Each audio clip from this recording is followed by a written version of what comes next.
We left off Tezvov.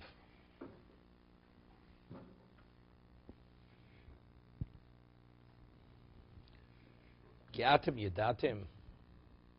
Isa Sheyushavim Beretz Mitzroyim. Visa Shevarnu B'Kerev Hagyom Asher Avartim. Because you know that we dwelt in Mitzrayim and we passed through the midst of the nations which we passed through. It's interesting. I mean, seemingly the Asher Avartim is superfluous. It should be enough. Asher Yishavnu Bo, Visa Shevarnu B'Kerev Hagoyim. And we passed through, what's Asher Avartim? That you pass through them. Asher Avartim seems to be totally superfluous.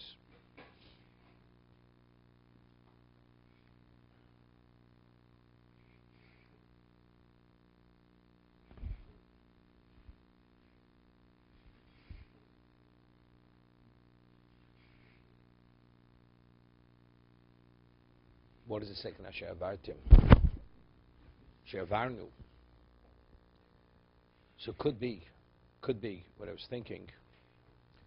You know, very often there's certain characteristics in families. And where did the characteristic begin? Because initially someone was exposed to a certain situation, and because of that, the behavior is a certain way. I'll give you an example. It's a known fact. You know, Hitler, Yamach Shmo, Zichro, the Nazis, all Holocaust survivors, the children, many of them, on a certain level, are dysfunctional. Why are they dysfunctional? Because since they were raised in a way with all the paranoia of the parents because of what they went through, so not only did he destroy people, even the survivors, even their children were affected by what he did to the parents. Because the children were raised with all the idiosyncrasies and serious traumas of the parents, it was passed on to the children. That's the reason. And sometimes goes on to a third generation. And there's always, there's still a trace because of where it began. I heard this from a survivor, his child of a survivor himself. You think my parents were only dysfunctional? I'm also dysfunctional. Because the way he was raised with all the, I remember when in the 50s, when there was a Kiddush in shul, so there was this woman, she herself was in the concentration camp. Her husband was American. He was an American religious person. He was in the United States Army, Lower East Side Jew, and married. And she had a number of children. Shabbos after the Kiddush, and they had money. Her kids would sweep off the Kiddush table into shopping bags and take it home after Shabbos. What are you doing? You have food at home. It was a mentality, you know. You starve for years, you know. You have to scrounge. You have to preserve it because you never know what's going to be. You know, and this is the way she raised her children. You know, if you see something, whether you need it or not, you take it. It's a mentality. So how do you think they raised their kids? The third generation, probably also something similar. So what the Torah is saying, we originally were in Mitzrayim. We were exposed to idolatry. We were pagans, even though we overcame certain things. But there's a certain trace of that avodah zarah. It carries over to the children, their beliefs. You know, what does a child believe? Do you believe? Very often, it's dependent on what the parent, the level of confidence and understanding, which would be tochen and emunah.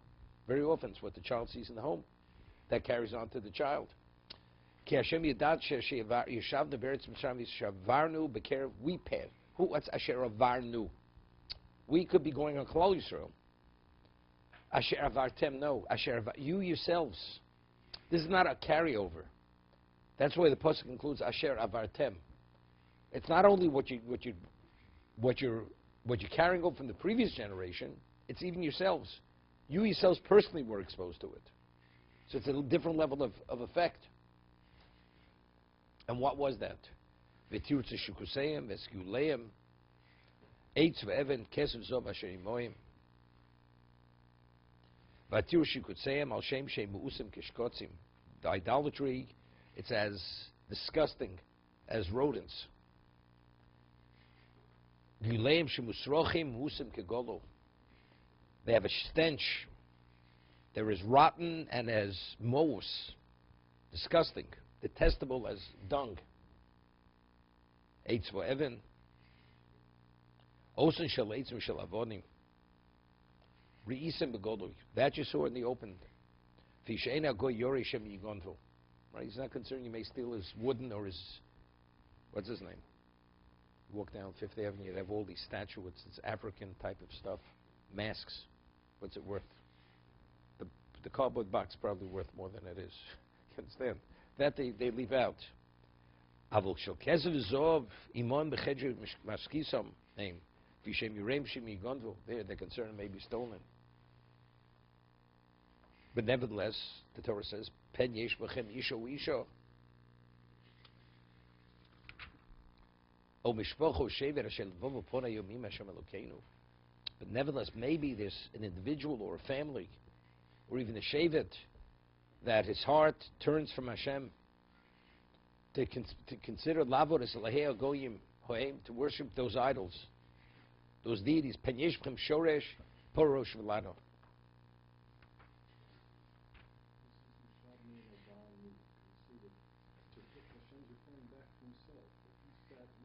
No. No. There's Moshe Rabbeinu speaking. No. We passed. We dwelt in Egypt.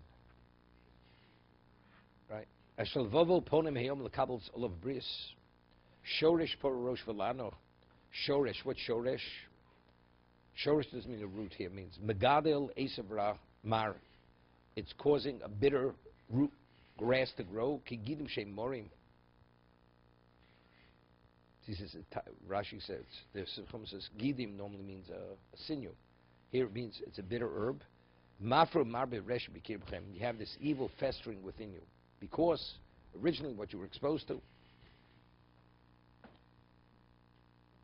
So the obvious question is, if it's disgusting, it's like we're comparing it to shikuts, to rodents, putrid rodents and dung, which has a stench.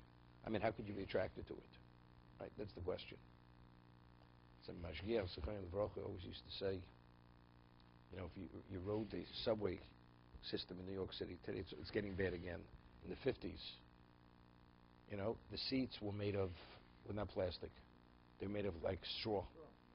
And if it was cut, you sat on it, you got stuck, right? And the screeching of the trains was deafening. And when the cars would jolt, you could be thrown off a seat. And if you stood, you had to hold on, otherwise you could be thrown from one end of the car to the other. That's the way the New York subway, that's when they used to cost 15 cents to get on. Okay? This is when Alan was still in Babylon, or Jericho. Okay? Long Island. So, but he used to say it was an interesting thing. People get on the train, screeching that, and within 3 minutes, everybody's sleeping. With all the screeching and the jolting, how do you fall asleep? He used to say, you get lulled into the rhythm. Exposed after a short period of time, you get used to things. We acclimate ourselves very quickly. So despite the noise and the jolting, you're sleeping. You exposed to something that doesn't take long. Eventually, you lose touch. You lose the sense of what it is. And as a result of that, you become influenced. So initially, it was shkotzim and golul. That's what it was. But you exposed a little bit, it's not. There were things when you heard about, we would cringe. Today we don't cringe any longer, right? We don't cringe. Many things we hear about. We don't cringe. Why don't we cringe? At one time we cringed. The answer is you exposed to something long enough, you stop cringing. You lose. That's exactly it. Although you remember it in terms of your values haven't changed. But factually, but you're not repulsed by it, as you were repulsed at one time. Not at all. I remember one time, first year in New York, David Segalov, every week I would go back and forth to Baltimore. Every weekend, every Erev Shabbos I'd go home. So every week I had another story on the Amtrak going down to Baltimore. So one time I meet a person, and spoke to him. He's a Jew, and when we came to Baltimore, I invited him to come over to my house. It was Erev Shabbos. Just because there's somebody who lived where I was, ran a Kiruv organization in Baltimore, I figured pass him over to him. He'll take over. But, the entry, I'll make the entry. So I'm sitting with him, So there was a whole question of Lefifa Lo Siti Milchshul, Man doesn't know anything about a bracha, doesn't cover his head. To give him food is not simple. It's not simple to give a person food. Lefifa Lo Siti Milchshul, feed a person food, where even though I'm giving him kosher food, but still, whatever it was. So then afterwards, he started talking. And all of a sudden, he says to me, Sayiskim, you married? You ever married? This, that? He says, he has a boyfriend. I said, a boyfriend? He says, yeah. He says, life, you have to do what you have to do. He has a mate. He's a homosexual. When he told me that, I felt like throwing up. This story is 30 years ago. I felt sick to my stomach. And I said, by the way, he lives downstairs. Gave him name. Have a good day.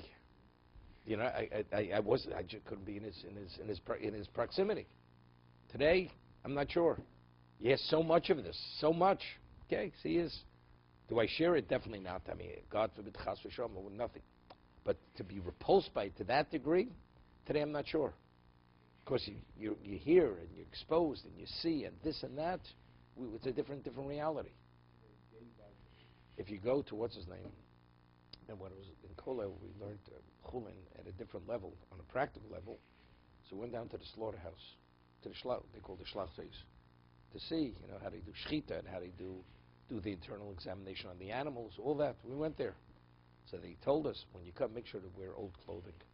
Because when you go into the slaughterhouse, the smell will become so embedded in your garments, even after you wash your clothing or dry clean them, it's not coming out so easily.